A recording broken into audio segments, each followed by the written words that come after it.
Digno eres de recibir la gloria, la honra y el poder.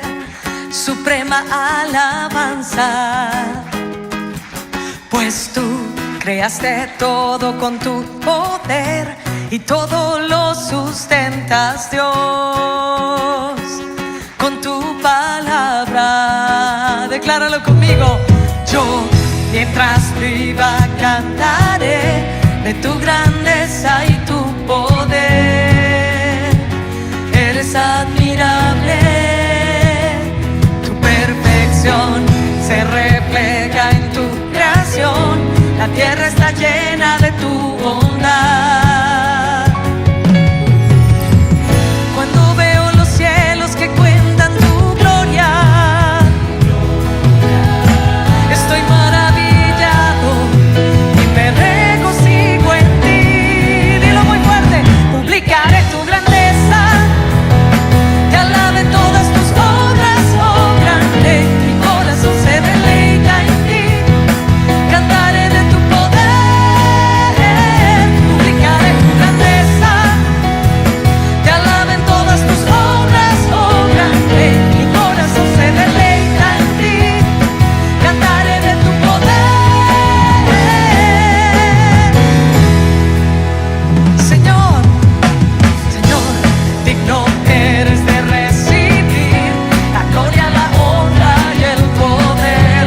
Suprema, suprema alabanza, porque pues tú creaste todo con tu poder y todo lo sustentas, Dios, con tu palabra. Yo, mientras viva, cantaré de tu grandeza y tu poder. Eres admirable, tu perfección se refleja en tu creación. La tierra está llena de tu bondad. Levanta tus manos y dile: cuando veo los cielos que cuentan tu gloria,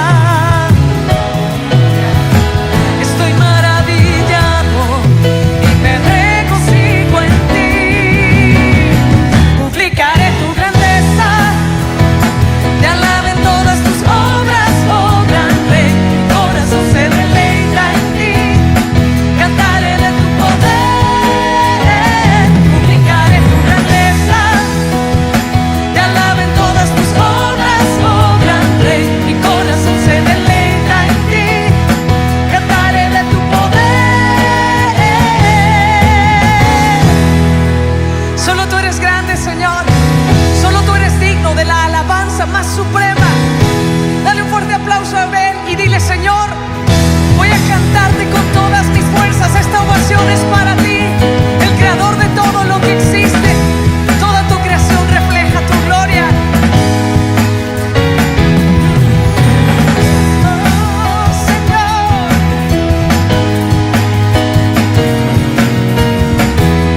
Tú eres santo, Señor.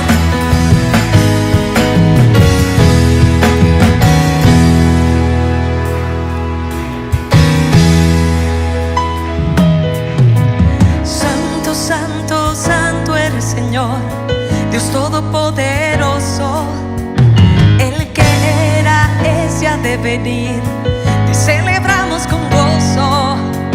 Santo, santo, santo eres, Señor, Dios todopoderoso. El que era, es y ha de venir, te celebramos con gozo. Santo, santo, santo eres, Señor, Dios todopoderoso. El que era, es y ha de venir, te celebramos con gozo. Publicaré tu grandeza, te alaben todas tus obras, oh grande.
Señor, tu palabra dice en 2 de Crónicas: si se humillare mi pueblo, sobre el cual mi nombre es invocado, y oraren y se convirtieren de sus malos caminos, entonces yo oiré desde los cielos y perdonaré sus pecados y sanaré su tierra.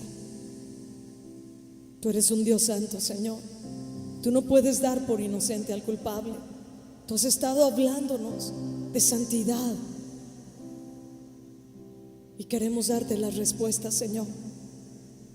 Queremos que tú oigas, que tú abras las ventanas de los cielos y nos bendigas y derrames tu gracia y misericordia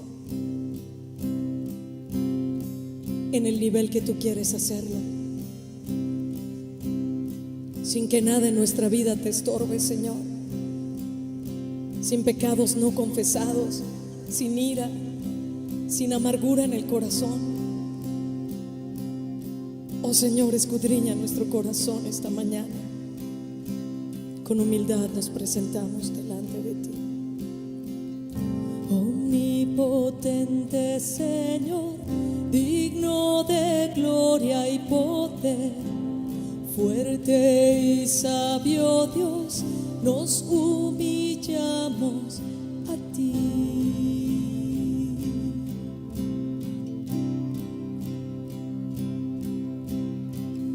Rogamos de corazón por tu presencia, mi Dios, dispuestos a abandonar nuestros pecados, Señor.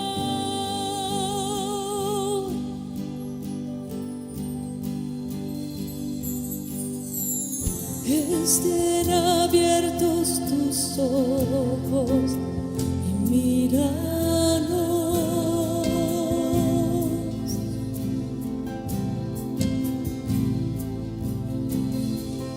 Inclina hoy tu oído, escúchanos.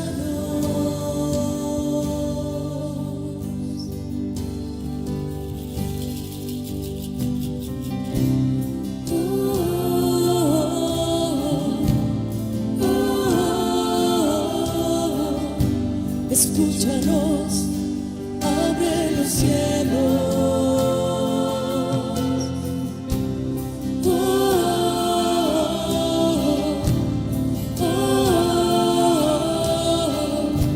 Escucha, Dios, nuestro clamor.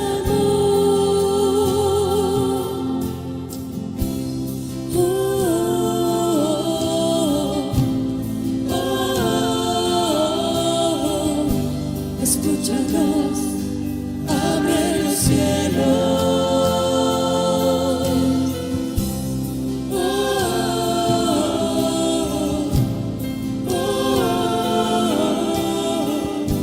Escucha, Dios, nuestro clamor.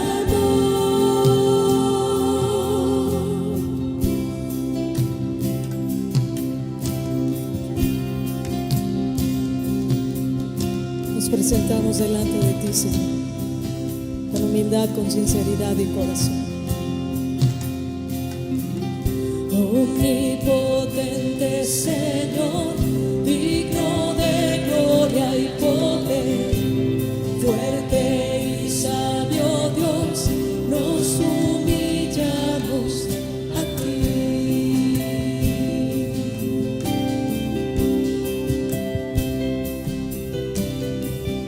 Rogamos de corazón por tu presencia, mi Dios, dispuestos a abandonar nuestros pecados, Señor.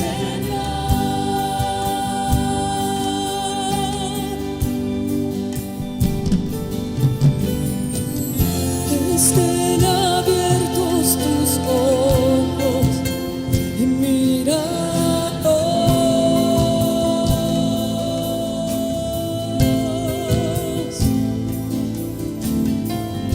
Inclina hoy tu oído, escúchanos.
despreciarás.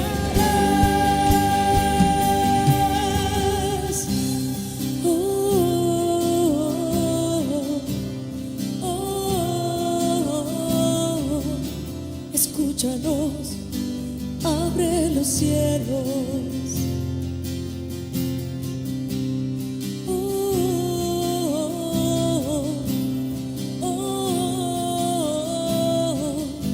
Escucha, oh Dios, nuestro clamor.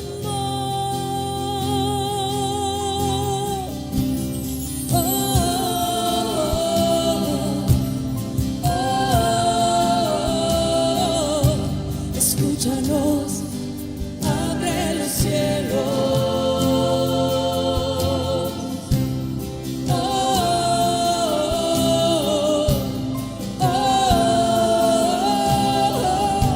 Escucha, Dios, nuestro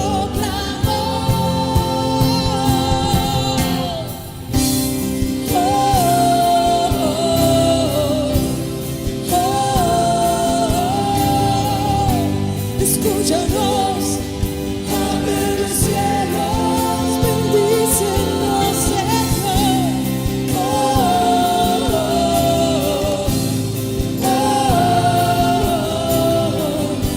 Escucha, Dios, nuestro clamor y mi clamor, y mi clamor es por ti, mi Dios. De tu presencia necesito, anhelo, Dios, anhelo, Dios, escuchar tu voz, de tu palabra necesito. Si es tu clamor, levanta tus manos y dile: y mi clamor es por ti, de tu presencia, necesito de ti. Anhelo, Dios, escuchar tu voz, de tu palabra necesito. Es mi clamor, y mi clamor es por ti, mi Dios. De tu presencia necesito, anhelo, oh, mi Dios, anhelo, Dios, escuchar tu voz, de tu palabra necesito.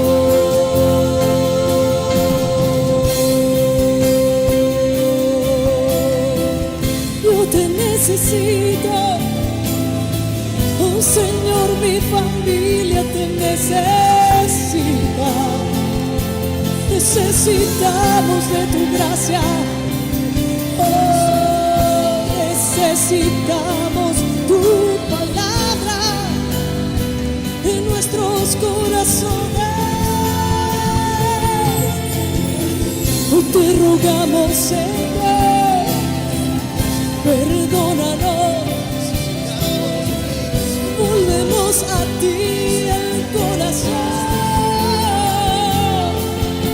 Oh Señor, el tiempo está tan cerca, no nos dejes distraernos de lo que es importante, realmente importante, que es tu presencia y tu palabra y hacer tu voluntad. Oh Señor, vuelve nuestros corazones a ti. Escúchanos, anhelamos tu presencia. Si tú anhelas su presencia, por favor, levanta tus manos. No podemos estar apáticos ante un tiempo así. Dile: Señor, límpiame, límpiame, que no haya nada en mí. Muéstrame si hay algo que está impidiendo que tú recibas mi sacrificio. Yo quiero darte respuesta, Señor. Mi familia te necesita, mi hogar necesita tu mano poderosa obrando. Sana, Señor, ten misericordia. Perdónanos, Señor. Perdónanos si nos hemos distraído como iglesia. Hoy te rogamos, Señor, perdónanos, nos humillamos. Te rogamos por nosotros y por los nuestros. Oh Dios, ayúdanos. Que seamos luz en medio de las tinieblas. Que seamos luz, Señor, con los que no te conocen. Úsanos, brilla tu luz en nosotros, muestra tu gloria, haznos anhelar de tu presencia, haznos anhelarte más que a nada, más que a nadie. Que sea verdad el decir, para mí el vivir es Cristo, el morir es ganancia, mi vida está en tus manos, para mí eres tú, mi vivir eres tú, eres todo, todo para mí, lo más importante eres tú. Lo más grande, Señor.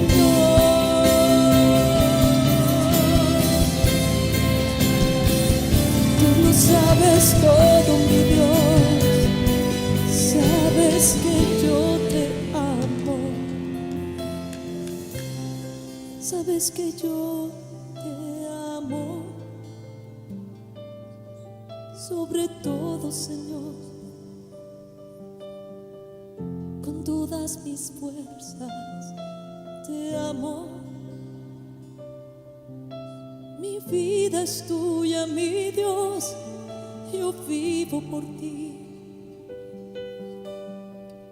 Para mí el vivir eres tú, eres tú, eres tú, mi Dios. Vuélvenos a ti, que podamos ofrecerte una adoración tan pura que tú recibas y desde el cielo puedas decir que estás complacido por la obediencia a nuestro corazón.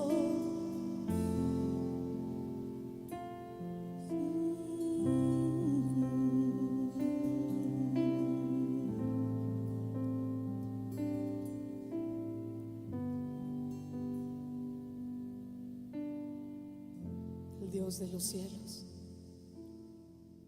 que escucha la oración.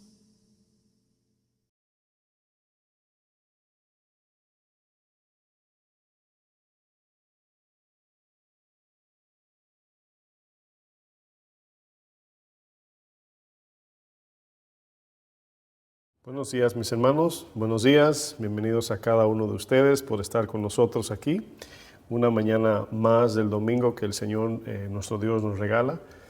Así que gracias una vez más por conectarse con nosotros, aquellos que se conectan a través del Facebook, a través también de nuestra plataforma de YouTube. Así que gracias una vez más por estar aquí. Vamos a aprovechar el tiempo en esta mañana, vamos a la palabra del Señor. Quiero que continuemos con la serie que hemos estado compartiendo. Cada domingo hablamos o estamos enseñando acerca de la serie Aún no es el fin. Y nuestro texto lema es Mateo 24.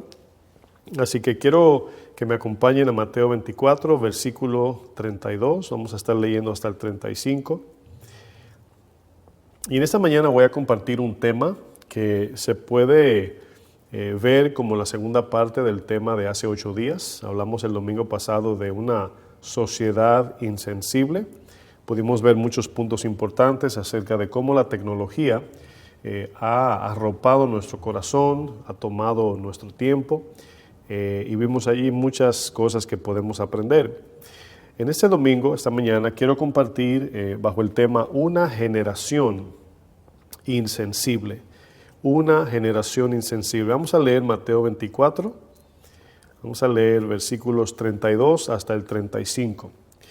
Aquí hablando Jesús le dice a sus discípulos, le dice, de la higuera aprended la parábola. Cuando ya su rama está tierna y brotan las hojas, sabéis que el verano está cerca. Dice el versículo 33, así también vosotros, cuando veáis todas estas cosas, es decir, todas las indicaciones que en los textos anteriores Jesús le da, dice, conoced que está cerca a las puertas. Dice el 34, de cierto os digo que no pasará esta generación hasta que todo esto acontezca. Termina el 35 diciendo, el cielo y la tierra pasarán, pero mis palabras no pasarán.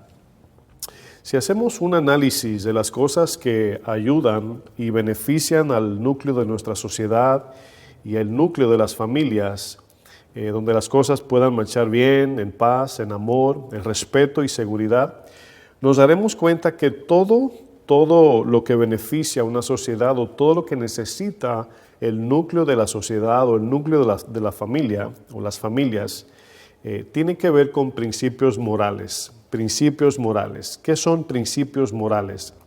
Bueno, los principios morales para el cristiano sencillamente es el obedecer la palabra, las instrucciones del Señor. Ahí encontramos los principios morales, le podemos llamar la ética cristiana o el comportamiento debido del cristiano. Todos los principios morales de la vida cristiana se originan en el mandamiento que Jesús les dio a sus discípulos, el cual lo podemos ver en Juan 13:34. Jesús le dijo, ámense ustedes así como yo os he amado. Ahí se centra, de allí se origina los mandamientos o podemos decir los principios morales de la vida cristiana. Que nosotros como creyentes nos amemos en la misma medida que Jesús nos amó. Él se entregó por completo. ¿Cómo debe ser nuestro amor los unos de los otros? Entregarnos por completo. Así como dice Juan 15, no hay mayor amor que este, que uno ponga su vida por su prójimo.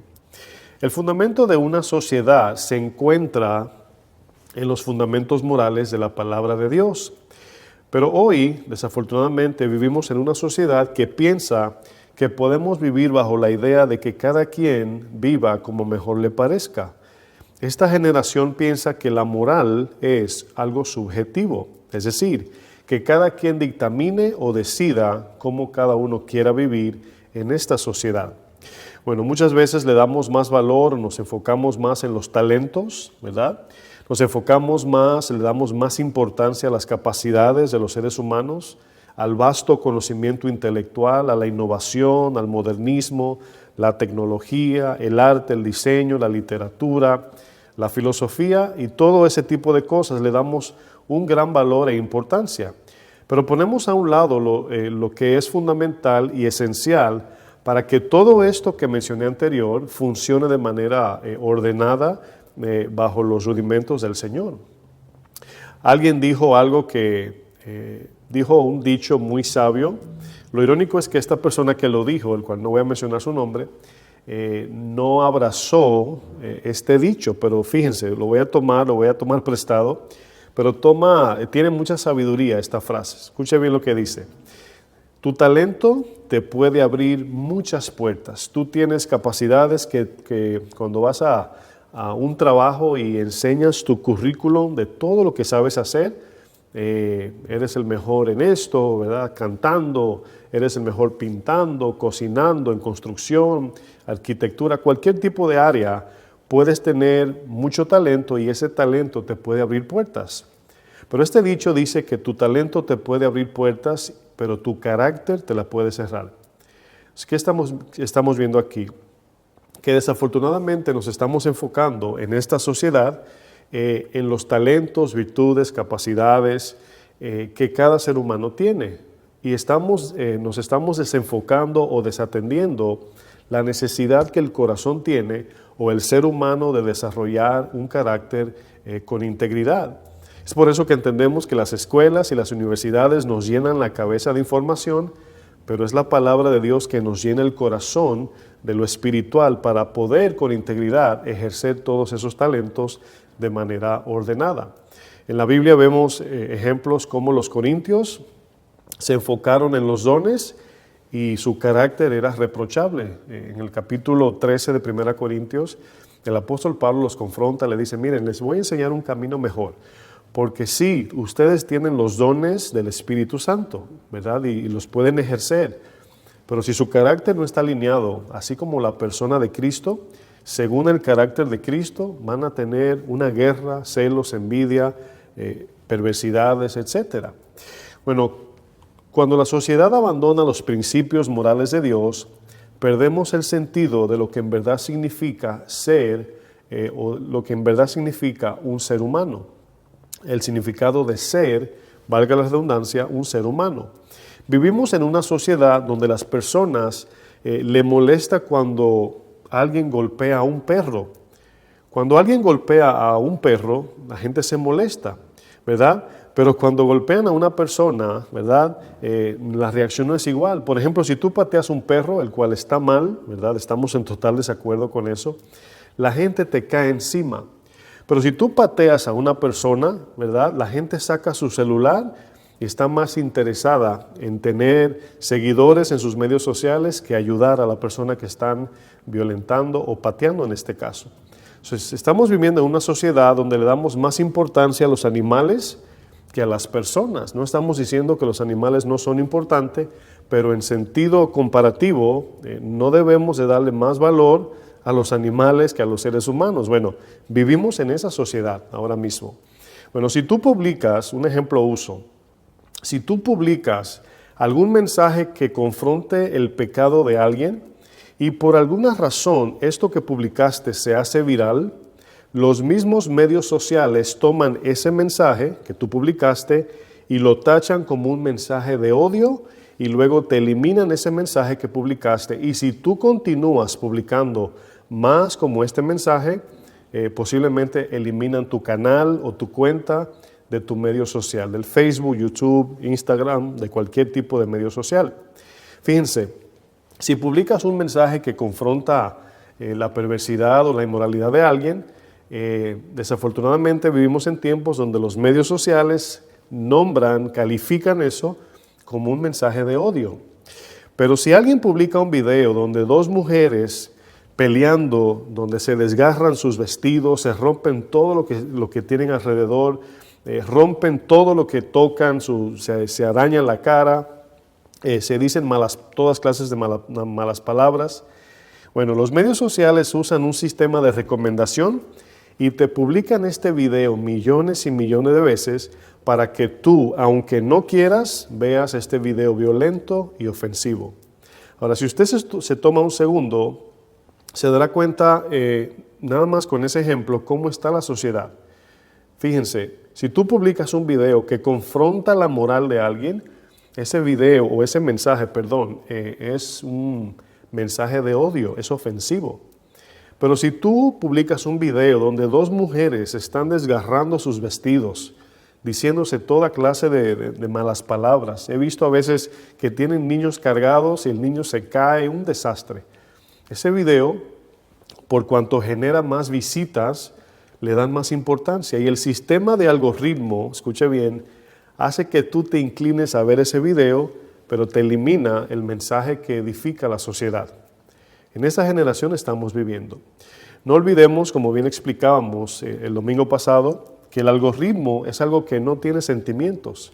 Este programa que está en los medios sociales, en el internet, lo único que le interesa es promover toda clase de video que atraiga personas. ¿Por qué? Porque mientras más grande el tráfico en el internet de personas visitando cualquier tipo de video o publicación, ellos pueden poner allí sus anuncios de las megas empresas que venden sus productos. Ahora bien, la pregunta es esta. ¿Qué usted cree que pasa cuando el día que estás viendo la predicación, por ejemplo, ahora mismo estás viendo la enseñanza, y tienes tu YouTube abierto y aquí a la derecha tiene todos los videos que te recomienda el YouTube? Bueno, El YouTube o el sistema de Facebook, cualquier tipo de medio social, te bombardea con diferentes tipos de videos atractivos con el fin de que tú desatiendas el mensaje que necesitas para que le des clic al mensaje llamativo, atractivo, etc. He comentado anteriormente que mi trabajo anteriormente era de diseño gráfico. Y a veces mi esposa y yo, cuando estamos en la televisión o viendo algún documental, cualquier cosa, presentan videos que te das cuenta que lo diseñan, lo manipulan para que la gente le dé clic. Porque con un solo clic que tú le des, aparece en ese video como una visita. Entonces, cuando tú le das un clic, se ve como una visita, ya eso le genera tráfico de personas en el sentido de que haya tráfico de visitas en esa página en particular. Entonces, muchos manipulan el video o vamos a decir, la imagen que sale en el video para que le des clic. Ahí estás tú viendo la predicación y aquí te sale un cocodrilo comiéndose un león. Y de repente estás en la prédica y los ojos se te están yendo para allá y ya estás inquieto o inquieta y ya le quieres dar un clic a este video, porque el sistema de algoritmo así funciona, te está empujando para que veas los videos de mayor visita. Bueno, ¿qué necesita nuestra sociedad si nos hacemos esa pregunta, verdad? ¿Qué es lo que necesita nuestra sociedad? Vamos a hacer un ejemplo para que veamos la magnitud del problema que estamos enfrentando como sociedad. Bueno, muchos de nosotros ignoramos que nuestro cerebro, escuche bien, ignoramos que nuestro cerebro es expandible, ¿verdad? Es expandible, se expande nuestro cerebro. Y el cerebro es como si fuera especie como de músculo, ¿verdad? El cual se puede agrandar o puede achicarse dependiendo del uso que le demos. Si la mayoría de nuestro tiempo lo invertimos en la tecnología, nuestro cerebro desarrollará, escuche bien, un hábito adictivo hacia la tecnología, porque lo estamos ejercitando una y otra vez, y como el cerebro crece, así como el músculo, desarrolla esa fuerza y ese músculo para buscar más tecnología. Esa es la idea.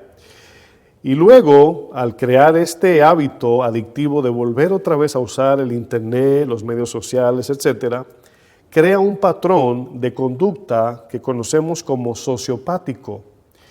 Quiero definir esta palabra. ¿Qué significa sociopatía, verdad? Sociopatía. ¿Qué es una persona sociópata o sociópata, verdad? Bueno, la definición lo dice de esta manera. Consiste en el trastorno de personalidad antisocial. Dice, es un trastorno mental en el cual una persona no demuestra discernimiento entre el bien y el mal e ignora los derechos y sentimientos de los demás. Una persona sociopática, ¿verdad?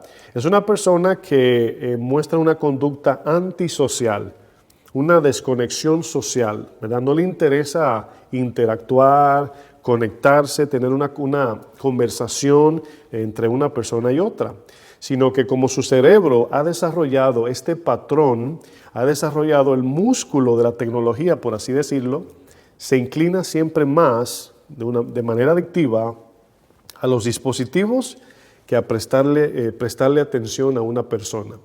Entonces, de aquí viene esta condición sociopática que muchos han desarrollado. También habla de una indiferencia moral, es decir, nos torna de manera robótica. O sea, el uso excesivo del internet o dispositivos o la televisión aún, desarrollamos nuestro cerebro de una manera tal que nos hacemos indiferente a conocer lo que es bueno y malo. Casi mente nos robotiza, ¿verdad? Por tener esta tendencia. Y lo tercero es que perdemos el afecto fraternal, el afecto entre personas. Estos son síntomas de una persona sociopática. Y pudimos ver que la sociopatía también puede desarrollarse dependiendo de cómo ejercitamos nuestro cerebro.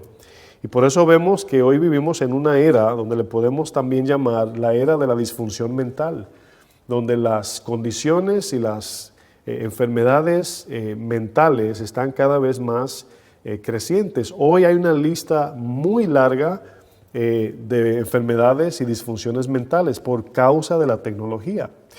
Bueno, muchos de nosotros en algún momento hemos hecho una pregunta, una expresión de frustración, a manera de pregunta, hemos dicho, ¿qué me pasa? Nos encontramos en un momento donde queremos hacer lo que debemos hacer, como dice Romanos 7, y nos encontramos, ¿verdad?, limitados a tomar decisiones. Hemos dicho, ¿por qué no tengo ánimo? ¿Por qué no hago lo que quiero? ¿Por qué no puedo tomar una decisión? ¿Por qué no puedo bajar de peso, comer mejor, ser responsable en mi trabajo, estudiar, leer? Cosas que debemos hacer. ¿Por qué se nos hace tan difícil? Y yo pienso que muchos de nosotros menospreciamos el término adicción, porque pensamos que los adictos son los que usan drogas o alcohol, o hay muchos tipos de adicciones, y adicción sencillamente habla de una tendencia que nos hace perder el dominio propio en las áreas de cosas más importantes. Las cosas que nos quitan el tiempo de lo importante, muchas veces es porque somos adictos, en este caso a la tecnología o a los dispositivos. Bueno, nuestro cerebro, si podemos usar un ejemplo, es como si fuera una torre de control, ¿verdad? El cerebro es como si fuera la torre de control de nuestro ser. Y en nuestro cerebro es donde nosotros ejercitamos el entendimiento. Es como podemos entender las cosas para tomar decisiones. Es la número 2. Del cerebro, de allí tomamos decisiones. Es en nuestro cerebro que podemos ejercitar las emociones, el intelecto, el aprendizaje, la memoria. ¿Cuántos de nosotros a veces decimos, yo antes me acordaba del número de teléfono de mi mamá, pero ahora con los dispositivos ya ni me acuerdo, ya mi memoria, ¿verdad? Se ha borrado todo eso. O he perdido la capacidad de recordar las cosas fácilmente. Pero el punto 7 de esta torre de control, que estamos dando como ejemplo, el cerebro, es donde está también el centro de nuestra adoración. Porque dependiendo de lo que nosotros busquemos con nuestros sentidos sensoriales, esa será nuestra adoración. El proverbio dice que en la manera como el hombre piensa, así mismo es él. Lo que pensamos, eso somos. O cómo pensamos, así mismo somos. En otras palabras, nuestro carácter depende de lo que ponemos en nuestro cerebro.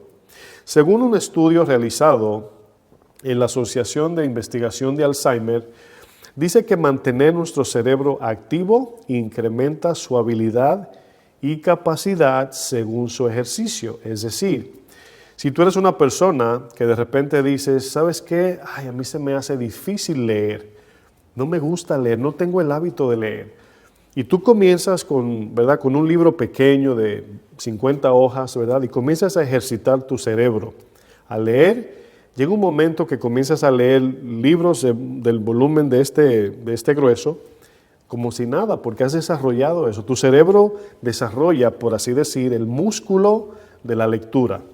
Pero si tú pasas excesivamente mucho tiempo en la tecnología, en los medios sociales, en tu dispositivo, de la misma manera tu cerebro tendrá más fuerza al inclinarse a eso que abrir un libro. Entonces el músculo del cerebro, por así llamarle, ¿verdad?, usando un ejemplo metafórico, el músculo del cerebro va a depender de en qué lo estamos ejercitando. Si estamos leyendo la palabra de Dios y llenándonos de ella cada día, por encima de todo, obviamente desarrollaremos ese músculo del cerebro de mantener la memoria de la palabra, el entendimiento de la palabra, y desarrollaremos el oído para escuchar más la voz de Dios. Pero si lo hacemos con la tecnología o pasamos más tiempo en otras cosas, cuando querramos volver a la palabra se nos va a tornar difícil, va a haber una lucha en nuestro cerebro. ¿Por qué? Porque nosotros funcionamos de manera, o sea, la costumbre es algo que nosotros somos, o lo explico de esta manera. Cuando nos acostumbramos a algo o acostumbramos el cerebro a hacer algo de manera habitual, el cerebro de manera automática va a volver a hacer lo mismo. Entonces, si no tenemos el hábito, no nos llevamos a hacer lo que debemos hacer, nunca desarrollaremos el músculo, en este caso, de leer la palabra de Dios. Romanos 12, versículo 2, en la Nueva Biblia Viva, dice lo siguiente. Dice, no se amolden a la conducta de este mundo. Fíjense que esta idea del apóstol Pablo no era científico, ni doctor, no era neurólogo, ni psicólogo, pero inspirado por el Espíritu Santo nos plasma en este versículo algo importante. Aquí la palabra moldarse significa conformarse a algo. Pero según los estudiosos que estudian el cerebro, dice que el cerebro es como hecho de una especie plástica. Significa que el cerebro se amolda a nuestra conducta. Lo que nosotros hacemos, el cerebro se amolda a eso. De ahí vienen las adicciones. Entonces, mientras más tú haces una cosa repetidamente, se torna algo normal en tu cerebro, al punto que ya lo haces hasta con los ojos cerrados. Bueno, uno de los estudios que se ha desarrollado con eso es, por ejemplo, la cocaína, la droga que usan algunos, inhalan cocaína. La cocaína hace que la dopamina se dispare y eso trae un placer, pero el problema es que el cerebro se expande en busca de más cocaína en ese sentido, y así la pornografía, etcétera, etcétera, la tecnología, todo lo que trae placer, el cerebro se inclina a eso, de manera tal que cuando tú quieres dejar ese hábito se te torna imposible, se torna imposible. Entonces Romanos 12:2 tiene la idea de que cuando habla de amoldarse, tú estás metiendo en un molde, en este caso tu cerebro, según lo que tú hagas. Si tú vives en la palabra de Dios cada día de manera habitual, vas a desarrollar un carácter como Cristo. Pero si tu tiempo lo gastas o lo desperdicias en la tecnología, viendo ropa, viendo esto, y como siempre decimos, no es malo ver esas cosas, es la cantidad de tiempo y la entrega que le dedicamos a eso. Leemos la Biblia 2 minutos y duramos 8 horas en el dispositivo y que creemos que vamos a desarrollar el carácter de Cristo. Dice, no se amolden a la conducta de este mundo. Dice, al contrario, sean personas diferentes en cuanto a su conducta. Obviamente aquí conducta está hablando de que nosotros estudiemos la palabra de Dios para que aprendamos la conducta cristiana. ¿Para qué? Para que cuando veamos en contraste la conducta del mundo, no la imitemos. Porque si no conoces la palabra y ves la conducta del mundo, ¿cómo vas a cambiar la conducta si no tienes contraste?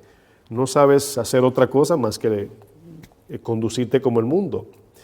Dice, sean personas diferentes en cuanto a su conducta y forma de pensar.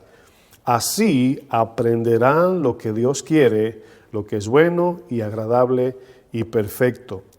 Bueno, aquí hay una pregunta que quiero hacer. Vamos a formar aquí una plataforma para algunos puntos que voy a enseñar. ¿Cuándo comenzó el desastre en el que hoy vivimos? Es una pregunta importante porque estamos viviendo en tiempos muy delicados, muy peligrosos. Por lo menos donde Nueva York, donde vivo, cada día las cosas se ponen de mal en peor, ¿verdad?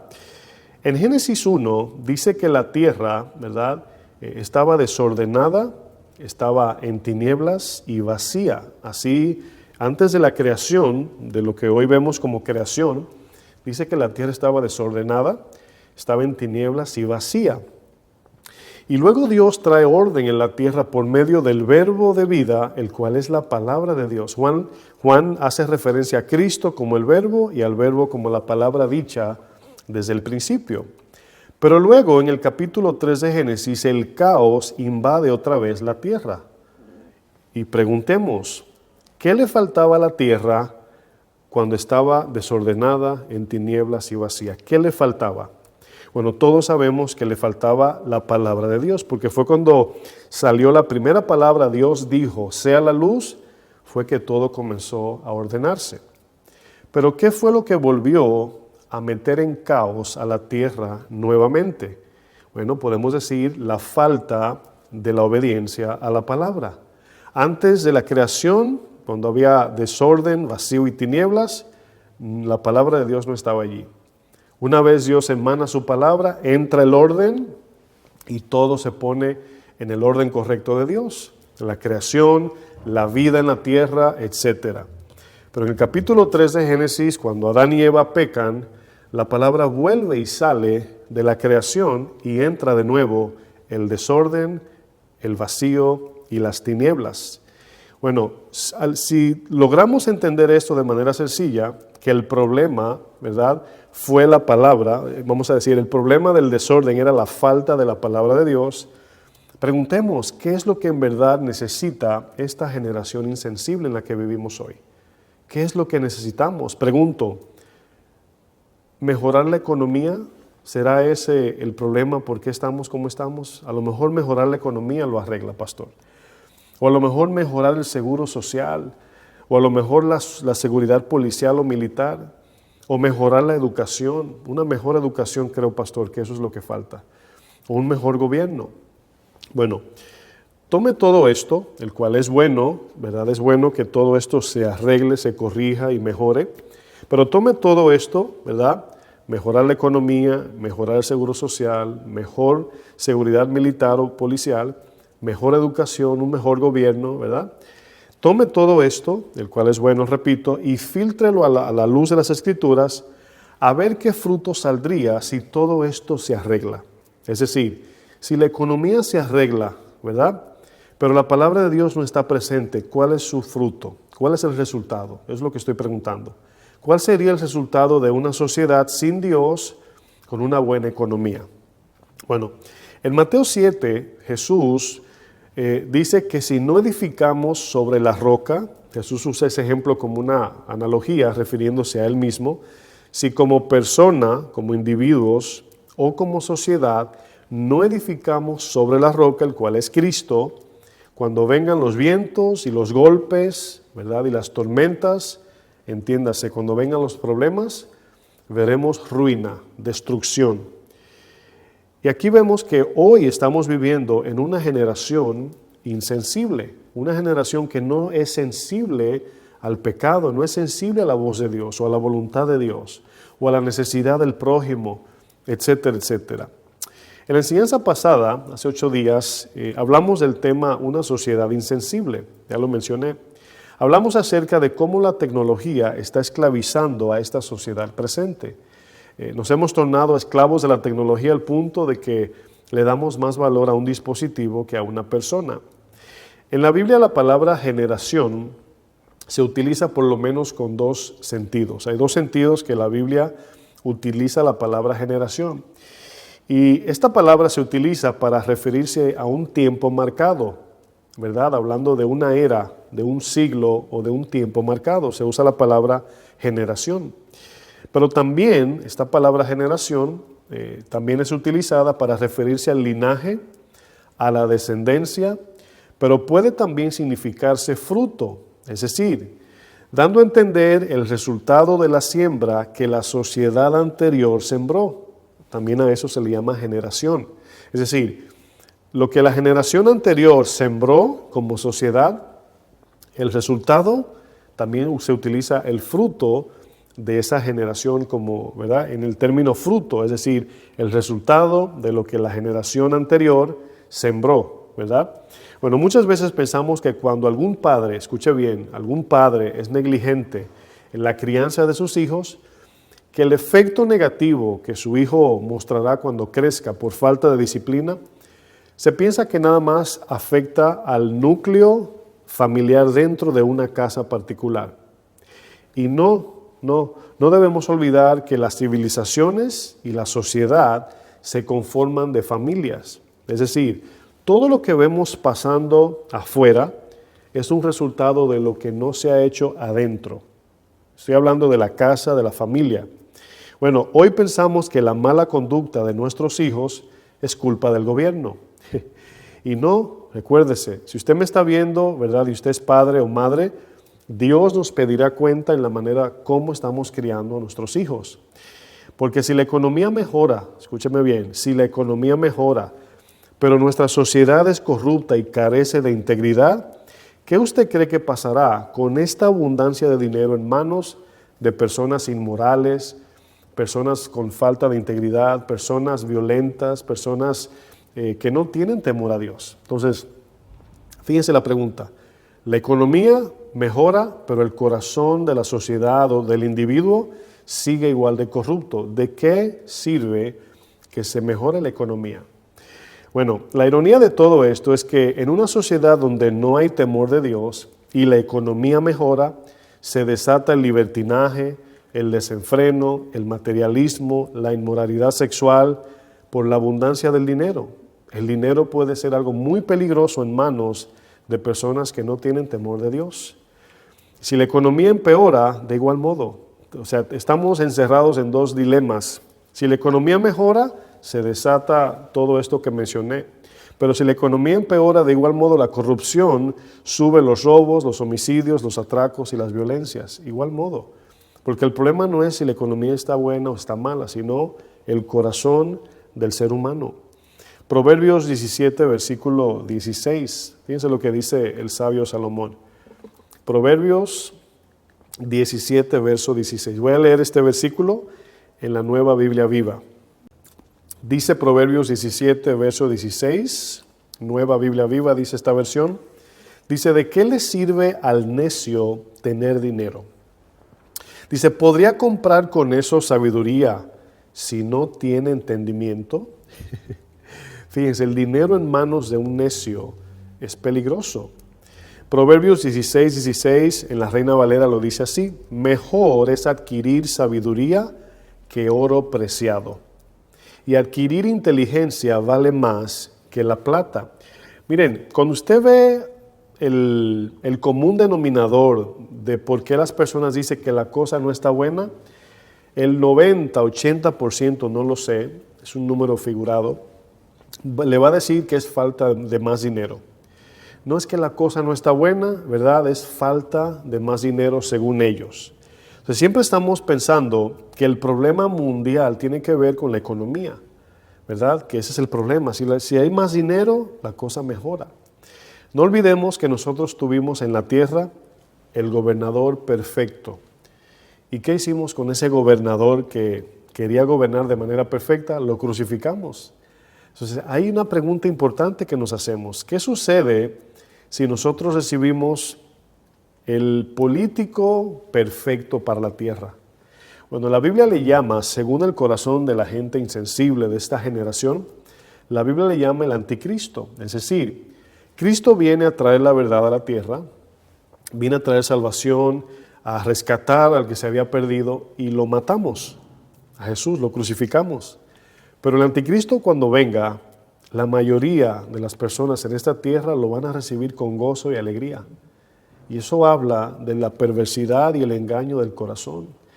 Por esas razones que debemos de poner en la balanza. Por eso notan que de manera enfática confrontamos la inclinación excesiva del amor a esta tierra, a este mundo y a las cosas materiales por encima de Dios. Porque de la única manera que podremos distinguir al anticristo, claro, por vía del Espíritu Santo, pero es discerniendo de que sus ofertas son puramente terrenales, como le ofreció en el desierto a Jesús. El paralítico necesita primero el perdón de pecados y después el milagro de su cuerpo físico. No primero ser sanado físicamente, sino primero sanar su corazón. Tenemos eso invertido, pensamos que lo primero que necesitamos es más dinero, más salud y más comodidad en esta tierra. Jesús siempre confrontaba a los que sabían que eran malos y a los que pensaban que eran buenos. Siempre. Jesús, el mensaje del Evangelio tenía que ver con confrontar a aquellos que sabían que eran malos, pero también a confrontar a aquellos que pensaban que eran buenos. Vamos a Mateo 12, versículo 38, a ver la expresión de Jesús acerca de la generación en tiempos de Jesús. Mateo 12, verso 38. Fíjense aquí cómo los líderes de Israel se le acercan a Jesús para hacerle una petición. Dice Mateo 12, 38, entonces respondieron algunos de los escribas y de los fariseos diciendo, Maestro, deseamos ver de ti señal. Ahora quiero que noten que estamos leyendo Mateo 12. Ya Jesús había manifestado diferentes tipos de milagros. Todos tenían el fin de que apuntaran a Él como el Mesías, el enviado, el Señor mismo en la tierra. Pero ellos le piden más milagros, más que le demuestre con más milagros si en verdad Él era el Mesías.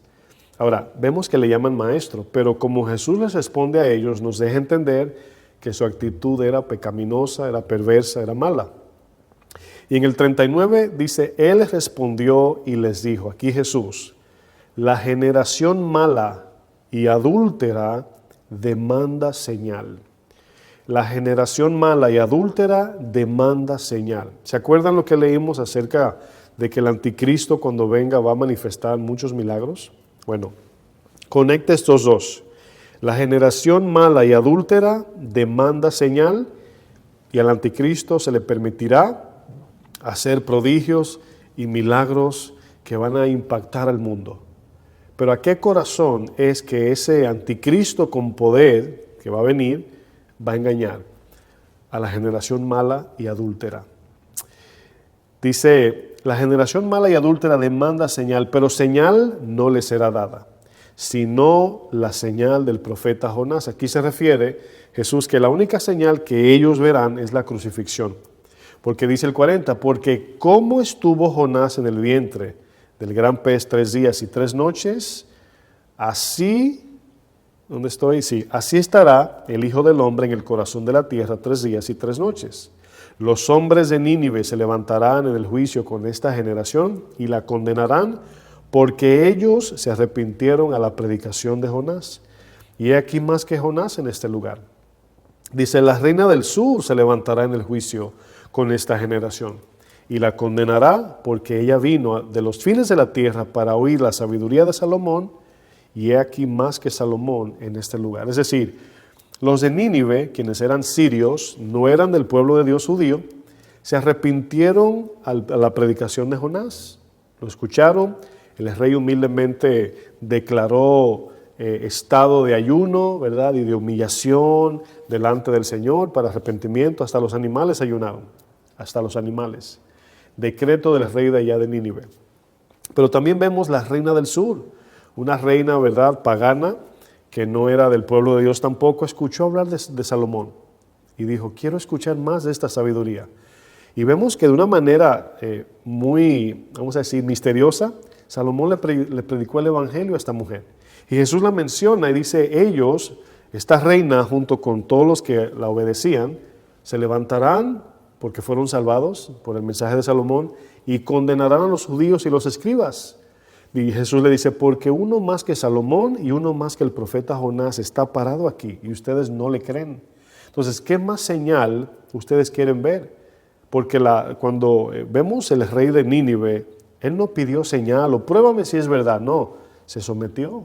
Cuando la reina del sur fue donde Salomón, no le dijo, muéstramelo, no, escuchó y fue impactada por la sabiduría de Dios en la boca de Salomón. Esta generación mala y adúltera, mis hermanos, es en la que vivimos hoy. Cuando miramos en la Biblia la razón del por qué el pueblo de Dios caía en la idolatría, en el adulterio espiritual y la perversidad de sus corazones, siempre era la misma razón que le daban más importancia a lo terrenal, a las cosas de este mundo, que a las cosas espirituales y a las promesas eternas de Dios. En esta generación presente existe el mismo problema desde el principio. ¿Por qué Jesús llamó en este texto generación mala y adúltera? Bueno, esto lo vemos hoy. Vamos a ver 3 características de una generación mala y adúltera y la vamos a comparar. A esos que Jesús le dijo, generación mala y adúltera, perversa, la vamos a comparar con la misma actitud que vemos hoy. 3 características que definen a una generación mala y adúltera. 3, bien sencillo. Número 1, el menosprecio de la palabra de Dios. Esto se ve tanto como la gente en el mundo que no le interesa el evangelio, como muchas iglesias o llamados cristianos que no les basta las sanas palabras de nuestro Señor Jesucristo. Quieren emoción, quieren milagros, quieren que le profeticen, quieren que lo hagan sentir escalofríos, que lo hagan llorar, que lo hagan caer. La palabra no es suficiente. El menosprecio de la palabra sana y sencilla del Señor. Eso es una señal, una característica. Característica número 2, el exceso de la búsqueda de placer y deleite carnal. Eso es otra señal. Desafortunadamente sabemos que el mundo así anda, pero los cristianos han caído en esta sección. Buscar comodidad, placer, deleites, todo lo que se ve que la gente hoy busca. Punto 3, como resultado, desenfreno y libertinaje. Vamos a desarrollar estos 3. Punto 1, el menosprecio de la justicia de Dios. ¿Qué sucede cuando tiramos por el suelo la palabra de Dios? Bueno, ignoramos la deuda Eso es lo primero que sucede y eso es tan importante, escúcheme bien. Cuando nosotros ponemos a un lado la deuda, porque hemos ignorado la justicia de Dios, hemos borrado de alguna manera de nuestra mente que tenemos una deuda con Dios. Miren, cuando a Jesús le traen el paralítico, lo bajan por el tejado. Este hombre estaba paralítico del cuello para abajo, lo traían tendido en una cama, en un lecho. Los que estaban allí tenían la percepción o la idea de que la gran necesidad de este hombre, o la más importante, era sanidad de su cuerpo físico. Pero solo Jesús, que estaba allí, que veía el corazón y era Dios mismo, sabía que aunque esa sanidad física era necesaria, no era más importante que la sanidad del corazón de este paralítico. Este paralítico, aunque no podía caminar físicamente, iba camino al infierno, no porque no podía caminar físicamente, sino por su parálisis espiritual que todo ser humano tiene, incapaz de agradar la ley de Dios.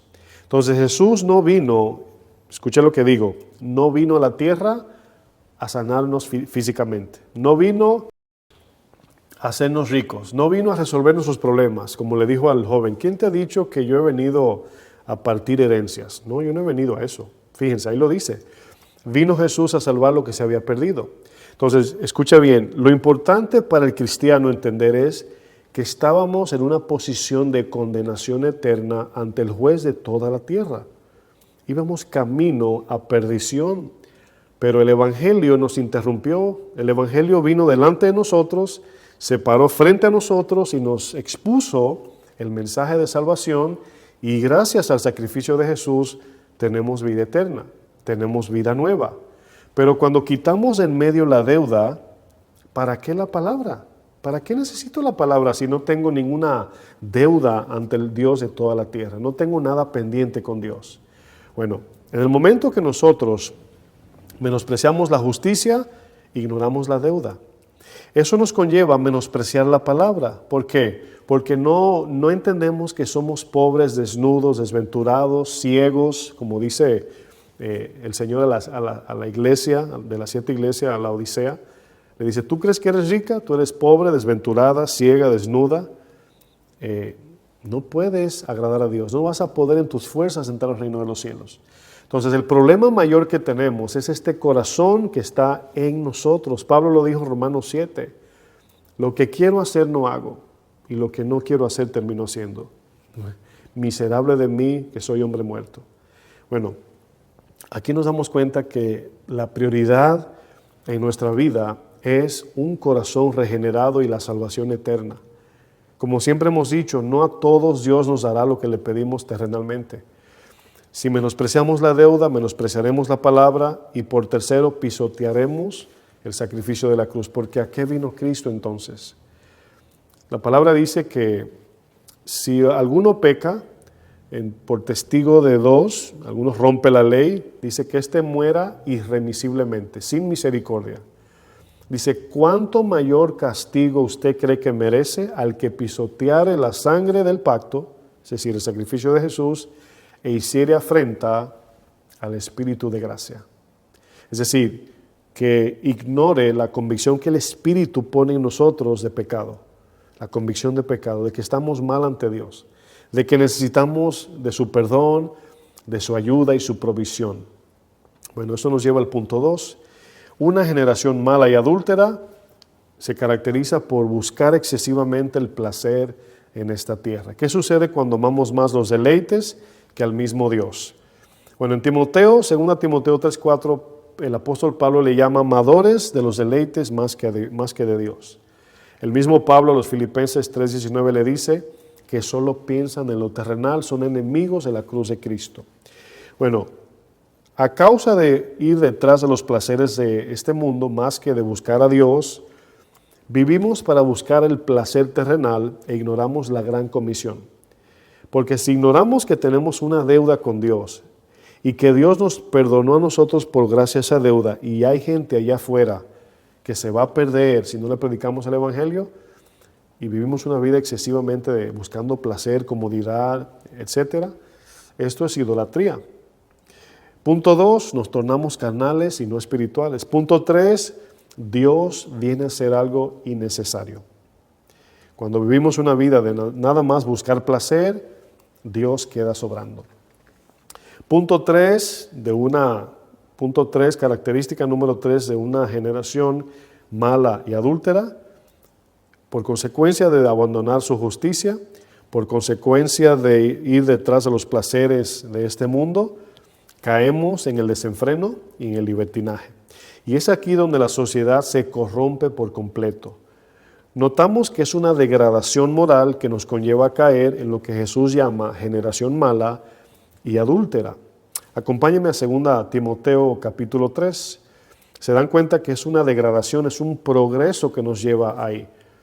Menospreciamos la palabra, ignoramos la deuda y caemos en la parte de buscar los placeres que este mundo ofrece al punto de olvidarnos de Dios. 2 Timoteo, dice Pablo en el capítulo 3 a Timoteo, dice, también Timoteo debes saber esto,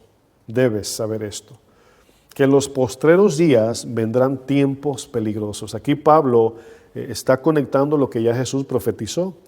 Dice, porque habrá hombres amadores de sí mismos, hombres narcisistas, que todo lo que hacen es con el fin del autoplacer, el autodeleite. Todo es pensando en cómo mejorar lo mío, cómo adquirir más, cómo ahorro más para mí. Y se olvidan, estoy hablando de cristianos, se olvidan de que allá afuera hay personas que no conocen del Señor. Se centran en su círculo de autocomplacencia. Dice, avaros, vanagloriosos, soberbios, blasfemos, desobedientes a los padres, ingratos, impíos. Dice el verso 3, sin afecto fraternal, insensibles. Dice, implacables, calumniadores, intemperantes, crueles, aborrecedores de lo bueno. ¿No le da temor leer eso? ¿Aborrecedor de lo bueno? O sea, ¿en qué cabeza humana cabe el aborrecer lo bueno? Bueno, esta generación insensible que ha abandonado la palabra de Dios cae en este renglón. Verso 4 dice, traidores, impetuosos, infatuados, amadores de los deleites más que de Dios, que tendrán apariencia de piedad, porque está hablando aquí de gente que va a la iglesia, tiene Biblia, ora, etc. Pero negarán, escuche bien lo que dice Pablo a Timoteo, negarán la eficacia de ella. ¿Qué significa esto? La eficacia de la piedad del fruto del Espíritu. Muchos van a venir a la iglesia, van a venir a todos los cultos, pero van a vivir con un corazón inclinado al mundo, rechazando la palabra de Dios y termina diciendo, negarán la eficacia de la palabra. La palabra es viva y es eficaz. Significa que si en verdad estamos en la palabra, viviendo en obediencia, buscando a Dios cada día, se va a ver un fruto en nosotros, una eficacia, un resultado. Como le dice Pablo al mismo Timoteo, tú mantente en la palabra, tú personalmente, para que la iglesia vea en ti el aprovechamiento que el Espíritu está haciendo en ti, el fruto de tu desarrollo, de tu carácter, de tu madurez. Por eso dice, negarán la eficacia, significa que la palabra se va a ver como que no funciona en ellos. Pero no es porque la palabra falló o no es suficiente, sino porque ellos son hipócritas y están enamorados del mundo, aunque visitan la iglesia. Termina diciendo, a estos evita. Cuando nuestro estilo de vida es simplemente de darnos gustos y de complacer los apetitos del corazón, algo sucede en nosotros de manera progresiva. Ese es el temor que me da. Y es la insensibilidad del corazón. Esto sucede. Este es el peligro que podemos caer en la insensibilidad. En el capítulo 1 de Romanos, Pablo hace una descripción que cuando usted lee Romanos 1 del 28 al 32, nos está describiendo exactamente lo que hoy estamos viviendo. Vamos a Romanos 1, versículo 28 hasta el 32. Fíjense lo que dice Pablo. Dice, como ellos, fíjense cómo comienza, como ellos no aprobaron tener en cuenta a Dios, eso es lo que vemos hoy. Nadie quiere saber de Dios. Como bien decía antes, en los medios sociales, si tú hablas del Señor y ese mensaje que tú envías o predicas es efectivo en la gente y comienza a ganar views, te lo eliminan, te lo tachan de mensaje de odio, etc.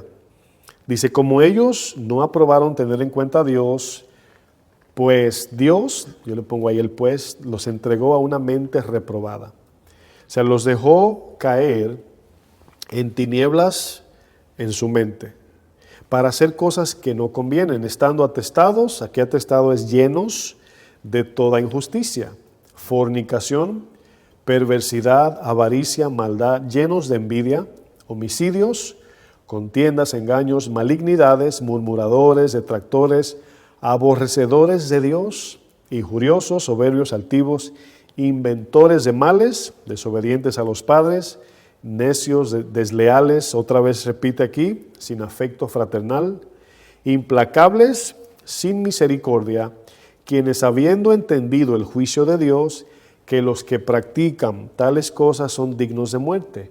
No solo las hacen, escuche bien lo que va a decir aquí, para algunos cristianos que le dan clic a estos videos de violencia, de cosas que son muy morbosas, sino que también se complacen con los que la practican. Es decir, si tú ves a una persona que pone un video haciendo algo maligno o algo pecaminoso y tú dices, yo solamente estoy viendo, y tú entretienes eso, formas parte de este grupo. Porque después que termine esta lista de este tipo de personas y tú tomas esto como una fuente de entretenimiento, como por ejemplo esos videos que hablaba anteriormente de dos mujeres peleando, que a veces lo hacen a propósito para ganar views o visitas, y tú estás el día entero viendo videos de eso, dice, sino que también se complacen con los que la practican. Tú eres parte de esto también. Entonces ahí es donde vemos que el Señor confronta al que sabe que es malo y confronta al que cree que es bueno. ¿Por qué? Porque aquí estamos viendo, hermanos, algo que nos está conllevando como iglesia a una frialdad total, como ya hablamos, por haberse multiplicado la maldad del corazón de muchos cristianos, se va a enfriar. Todo esto es un efecto del abandono de la palabra de Dios. Como resultado de apostatar, toda clase de inmoralidad, desenfreno, corrupción y libertinaje sexual se desata. Efesios 4:17, Pablo mismo dice, esto pues digo y requiero en el Señor, que ya no andéis como los otros gentiles. Miren, he leído muchas veces este texto y por primera vez creo que Pablo está hablando aquí de un tercer grupo dentro de la iglesia gentil, ¿verdad? Es como lo puedo percibir. Está sujeto a corrección, pero así lo veo. Están los gentiles, que son los que no eran pueblo de Dios, no cristianos, los que no aceptaron el evangelio, ¿verdad? Los que están allí en Éfesos. Pero luego están los gentiles que sí aceptaron a Cristo. Yo pienso que Pablo se está refiriendo a cristianos gentiles, pero que andaban en la carne, que andaban en la vanidad de su mente. ¿Por qué? Porque siempre el reproche o la exhortación o reprensión no es para los no creyentes, es para el creyente, porque es el único que tiene la capacidad o de obedecer la palabra o de desobedecerla. Pablo no va a hacer un contraste con los no creyentes. ¿Por qué? Porque ellos no tienen a Cristo y a ellos nada más se les predica el evangelio para salvación. Pero una vez nacen de nuevo, forman parte de la familia de Dios. Entonces, cuando Pablo dice a los otros gentiles, quiero creer o creo, que se está refiriendo a cristianos. ¿Por qué? Vamos a seguir leyendo el contexto.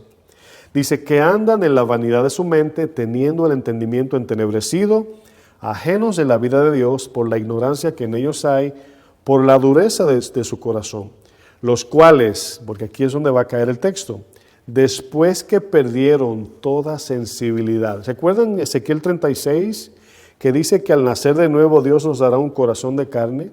Bueno, esta palabra, después que perdieron toda sensibilidad, significa que eran cristianos que habían oído el evangelio, habían recibido un corazón de carne y se fueron enfriando, alejando por andar en la vanidad de su mente. Después que perdieron toda sensibilidad aquí es el sentir del Espíritu, la voz de Dios, o el dolor por el pecado o de ofender a Dios, se entregaron a la lascivia para cometer con avidez toda clase de impureza. Después de perder toda sensibilidad, se hicieron insensibles a la voz de Dios. Cuando una generación abandona la palabra de Dios, el impacto es visible en la sociedad. De inmediato surgen los efectos de la corrupción, comienza el deterioro social y familiar y perdemos la brújula, o mejor dicho, el GPS de nuestro destino. Cuando Jesús profetizó acerca de la persecución, de la segunda venida y del fin de los tiempos, fue cuando dijo en Mateo 24:34, de cierto os digo que no pasará esta generación hasta que todo esto acontezca. Y esta generación se estaba refiriendo a la generación que va a presenciar las indicaciones que Él da del fin de los tiempos. Aquí nos damos cuenta que no necesitamos que nadie nos diga acerca de lo que está pasando. Yo pienso que lo que antes veíamos en las noticias, hoy lo podemos presenciar de manera directa a través, en nuestro mismo alrededor. Hace unos días estábamos en la sala de mi casa, mi suegra, mi esposa y yo, y escuché como 4 o 5 disparos, ¿verdad? Y estamos en la sala y le dije a mi esposa, esos fueron disparos. Me dice, no, esos fueron fuegos artificiales. Digo, no, eso sonó como disparos. Y fue a no más, a la esquina donde vivo, ahí mismo, de día, durante el día.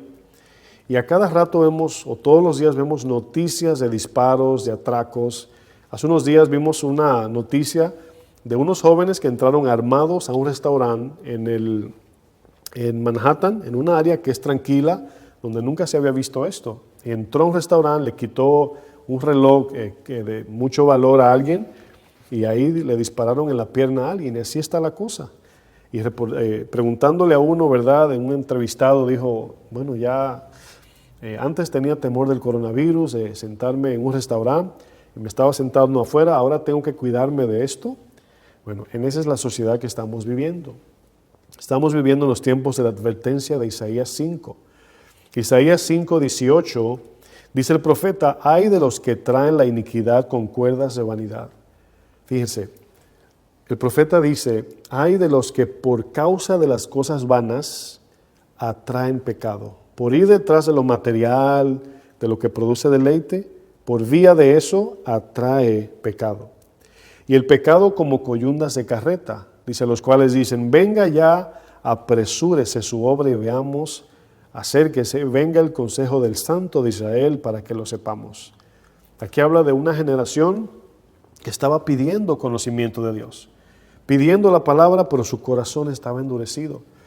Y el profeta dice en el verso 20 del capítulo 5, ay de los que a lo malo dicen bueno, y a lo bueno malo, que hacen de la luz tinieblas y de las tinieblas luz, que ponen lo amargo por dulce y lo dulce por amargo. Ay de los sabios en sus propios ojos y de los que son prudentes delante de sí mismos. Lo desafortunado de todo esto, hermanos, es que la misma iglesia ha puesto o depositado su esperanza en el gobierno. Miren, cuando escuchamos noticias de algunos gobernadores o algunas promesas políticas que favorecen la iglesia, es normal que nos pongamos contentos, es normal. Pero nuestra esperanza no está puesta en el gobierno.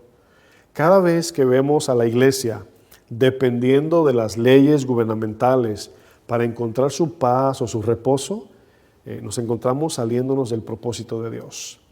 ¿Por qué? Porque nuestra esperanza no está en el gobierno. No es el presidente que va a determinar la voluntad de Dios de la iglesia. La iglesia, hermanos, es la conciencia de la sociedad.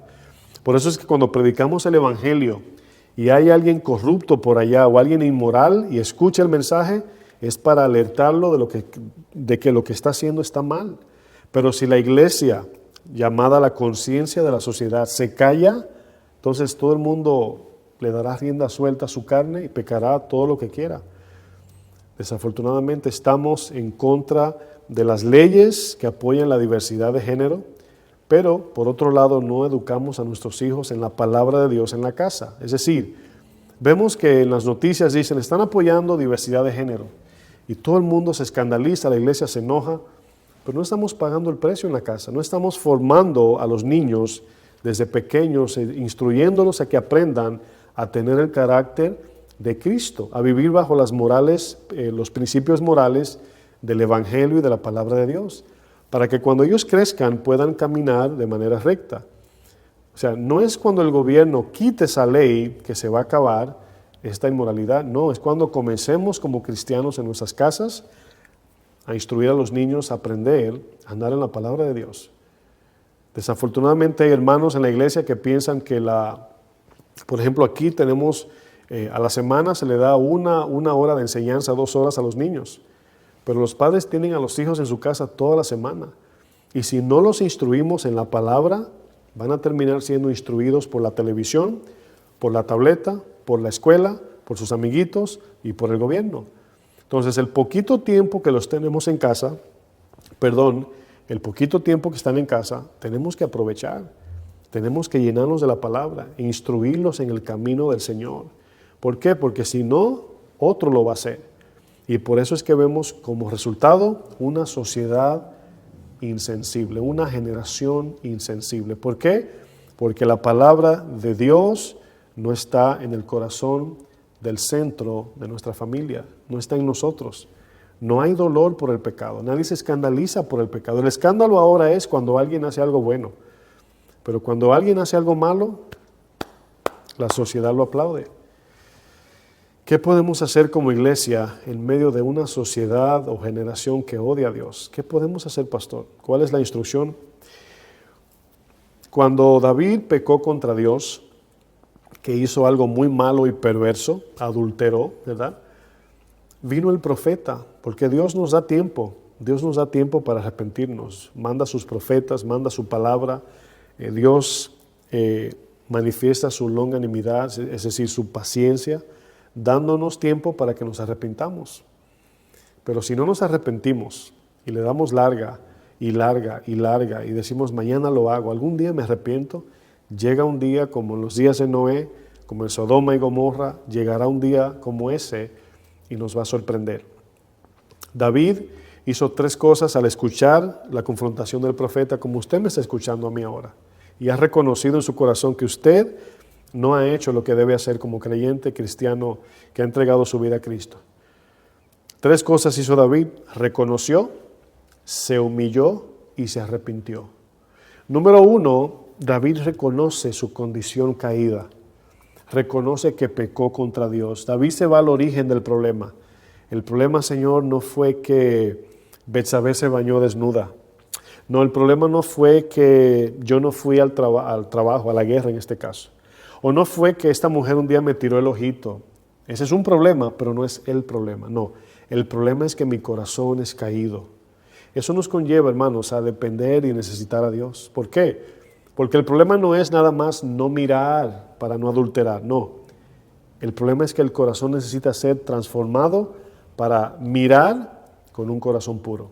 Mirar la mujer de tu prójimo con ojos puros. ¿Por qué? Porque no podríamos andar como caballos todo el tiempo. Llegarán momentos que tendremos que mirar, y si no hemos crecido y desarrollado ese carácter de Cristo, nunca podremos puramente hacer la voluntad de Dios. David reconocía que el problema era su corazón. Luego David se humilló, dijo: yo he pecado contra Dios, yo he pecado. Entró en silicio, en ayuno, y se humilló, lloró, y luego se arrepintió, se tornó de su pecado. Obviamente vinieron consecuencias muy duras, muy feas, pero David, como era un hombre, era un varón con un corazón conforme a Dios, aceptó la reprensión, aceptó la confrontación y aceptó la consecuencia por su pecado. Vamos a Salmo 51 para concluir. Salmo 51, verso 1. Después que el profeta Natán confronta a David, ¿verdad? David escribe el Salmo 51 y le dice al Señor: ten piedad de mí, oh Dios, conforme a tu misericordia, apelando a la misericordia de Dios, porque David sabe que si Dios apela a su justicia, merecía la muerte. Pero David apela a la misericordia de Dios. Conforme a la multitud de tus piedades, borra mis rebeliones. Dice: lávame más y más de mi maldad y límpiame de mi pecado.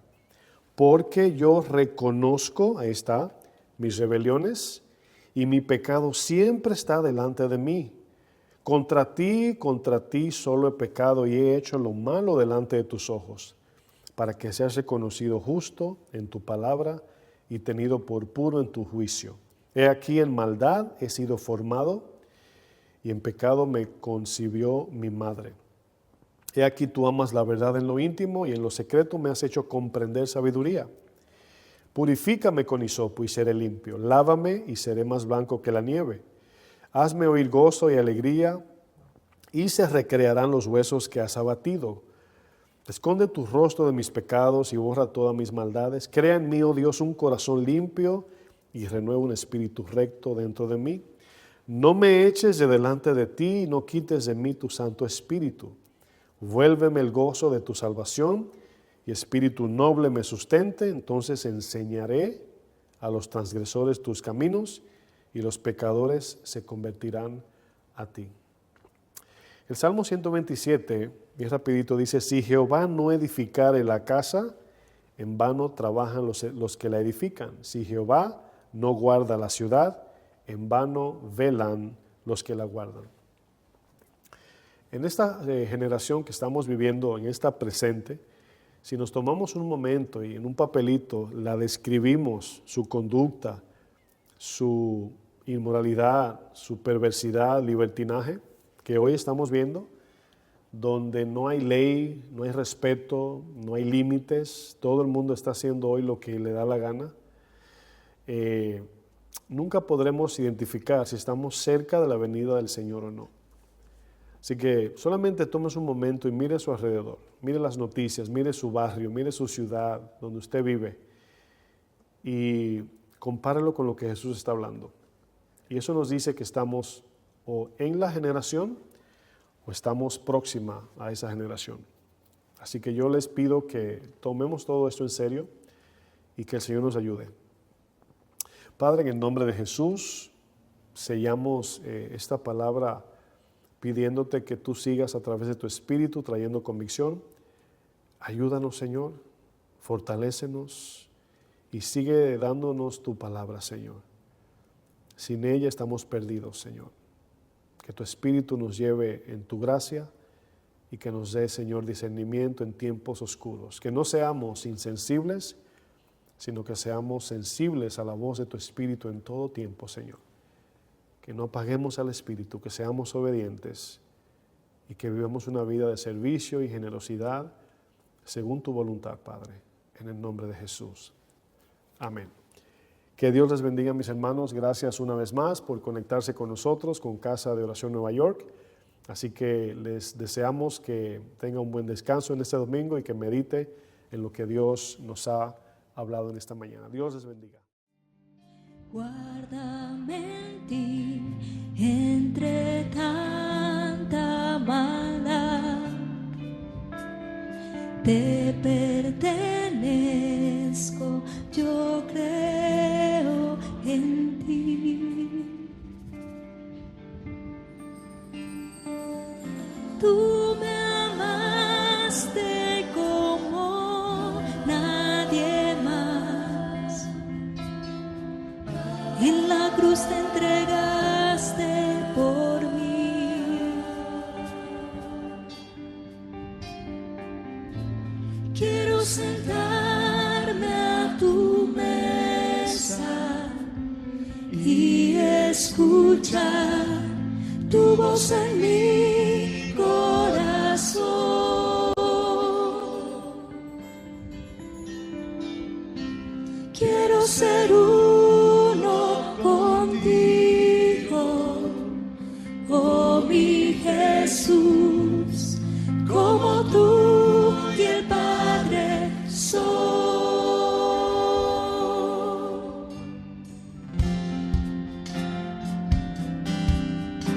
Te amamos, Señor Jesús.